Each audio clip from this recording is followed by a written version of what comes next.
அப்பா அம்மா, கவினு இவங்க எல்லாருமே பிளான் போட்டு தான் எனக்கு கல்யாணம் பண்ணியிருக்காங்க. அவங்க கொடுக்குற மென்டல் டார்ச்சரே என்னால் தாங்க முடியல.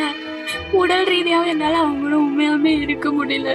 ரொம்ப டார்ச்சரா இருக்கு டெய்லியும். அதை யார்கிட்ட எப்படி சொல்லி புரிய வைக்கிறதுன்னு தெரியல. நான் லைஃப்ல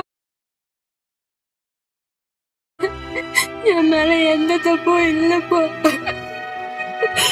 சத்தியமா இந்த வாழ்க்கை பிடிக்கல. மென்டலி என்ன அசால்ட் பண்றாங்க, பிசிக்கலா ஈவன் டார்ச்சர் பண்றா. என்னால இதுக்கு மேல இந்த வாழ்க்கையை கண்டினியூ பண்ண முடியும்னு தோணல. ஒரு பொண்ணை கல்யாணம் பண்ணி கொடுத்துட்டு அவளால் நமக்கு இன்னொரு உறவு கிடைக்கிது, ஒரு பெரிய சொந்தம் கிடைக்கிதுன்னு ஆசையாக இருந்த அம்மா அப்பா, தாய்மாமனாக போகிறேன்ற சந்தோஷத்தில் இருந்த அண்ணன், எல்லாத்தையும் மண்ணோட மண்ணாக ஆக்கின இவனெல்லாம் என்ன பண்ணுறது? ஒரு உறவை தொடக்க வைப்போன்னு பார்த்தா உறவை முடிச்சு வச்சிருக்கான் இவன். இவெல்லாம் வெளியவே வரக்கூடாது.